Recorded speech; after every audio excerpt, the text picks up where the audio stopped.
Hey, Flower Tribe, it's Kelly Lehman, Prairie Hills Flower Farm, and I'm here in Delray Beach. I'm at Johnny Mango's nursery, and they've agreed to give me some terrific orchid tips because I'm trying to learn how to grow orchids in Florida. So this is a spectacular look at some of their orchids. They actually have these kind of dolled up in a gorgeous arrangement. They also deliver their flowers, so if you ever need like a flower delivery, know that you can go here. And I'm here with their orchid expert, who's a little camera shy, but she's also super busy. So as she's building out one of these orchids, I'm going to ask her some questions. Tell me your name. Amanda. So I have Amanda here. Once again, I promised I would get her on film. She's so busy, but she is going to tell me how to plant these beautiful orchids that I'm bringing home from Johnny Mango's today. Thank you. I appreciate that.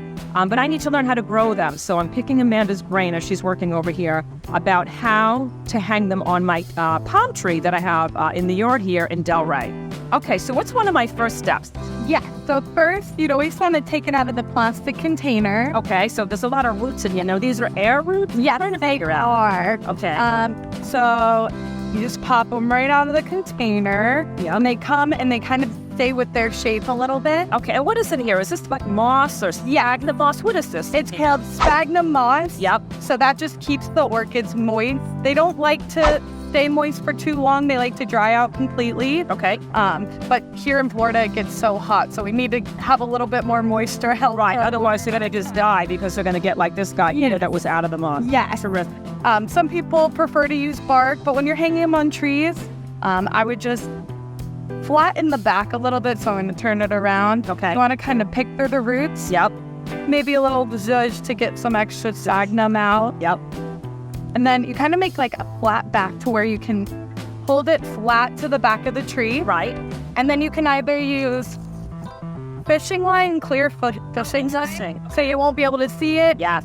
It can be a little bit harder to hang up sometimes because you don't want to damage any of the roots. So we like to recommend some twine. Okay. Before you tie the fishing line or twine into it, get some green moss to make it, one, look prettier, and two, protect the roots from the line. Tell me about this moss. Is this like decorator moss or is this sphagnum moss? Or what kind of moss? There's a million different mosses. It's called sheet moss. So we typically use this for our decorative pieces on top of our orchid arrangement. Yep. So we wrap this around. I kind of do it only like around the sides, like three-sided. And then you have the back open so they can touch the tree to grow on it. Exactly. Because these roots, from what I read, love to attach themselves to other living plants. That's kind of what an orchid does.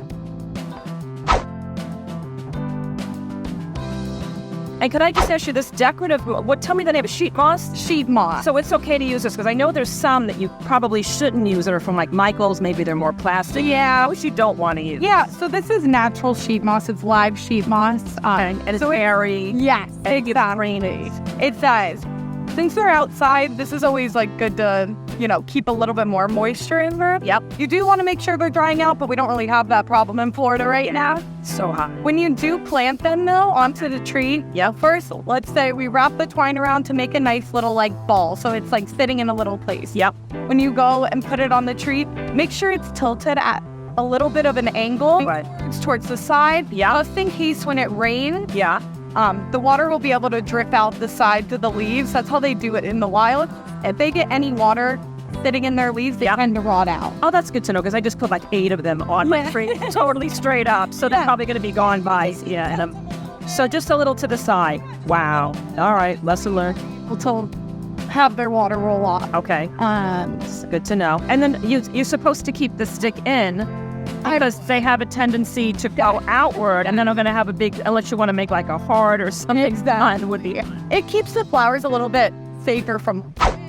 Okay, so I'm gonna keep, when I bring these home, I'm actually gonna leave these, and they're just kind of like secured, like a little plastic tie here. So I'm gonna keep that in place. I'm not gonna discard that. All right, so I'm gonna put it against the tree, tie it with that. And then you're gonna tie the twine around this space. You're gonna make like a little ball out of it. Yep. And you're gonna take that ball, wrap it up nice to the tree, make sure it's at a little bit of an angle. I love the Sometimes you can adjust it a little bit after you do this. Right, yeah, it's kind of flexible.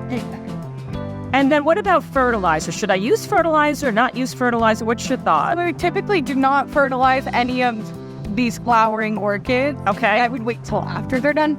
Oh, interesting. flower cycle. Oh, this Some people can keep their orchids for only a month. Some people can keep them for 6 months. We typically say 2 to 3 months is when the flowers start falling. And then once the flowers start, fading, what do I do? Do I clip it at the stem? Like, what's the best orchid so that it comes back? Like, how often will this come back? So the Phalaenopsis only typically bloom once a year. If they're really happy, they can bloom twice. Okay. But what I like to do is let it brown till it gets nice brown and crispy. Yeah. And then chop it off. Because so it's green, they can still push out worms and bugs. Oh, interesting. So then when I do cut this, I'm going to cut it from like where it kind of... First node. The first left node. Perfect. So Okay, you just gotcha. go right after the first one, chop it here, and then wait till next. All right, show me again with your finger where I'm going to cut it. Right Above You the... see these No. white little Yeah. lines? Those are the nodes. Okay. We're gonna cut it up above the first one. Above the first one. Yeah. Gotcha. Good practice. Okay. It's kind of similar with hydrangeas. Interesting. Well, this is great. I'm going to keep you guys posted on how I actually do these in our yard. And I really want to thank the fine folks over at Johnny Mangoes for gifting us with these two beautiful, gorgeous. Tell me the name of the variety. They are called Phalaenopsis orchids. Phalaenopsis, and I love it because they have like the little tiger face in here, right? The lion face if you look up close. And we're going to let you guys know the progress of these beauties throughout the year. So thanks again, guys. I so appreciate you. Yeah, thanks again. Thanks for your help. Good morning. Good morning, squirrel neighbor. Hi. Thank you so much for joining us in this video, and please say hi to us over on my Cranberry Fields Instagram page. You can also find us on TikTok, and I made a whole bunch of podcasts for you. You can find those wherever you listen to your podcast. And know that I made a whole bunch of online flower courses for you with easy to follow tips on how to grow beautiful flowers just like these in your own garden. I will put all of those in descriptions below. And please also let me know where you're viewing this from in this great, big, beautiful world. I love to see how our flower tribe is growing around the globe each week. Also check out our Kelly Lehman's Flower Tribe Facebook group because there's thousands of gardeners from all over the world and they're asking and answering loads of garden questions over there. And know that YouTube has allowed me to have a super thanks button attached to this channel. And if you'd like to buy us a cup of coffee or let us know if you appreciate these videos, that would be terrific. Or you could just give us a like or a comment below. I would appreciate that. And I will see you guys in the next video.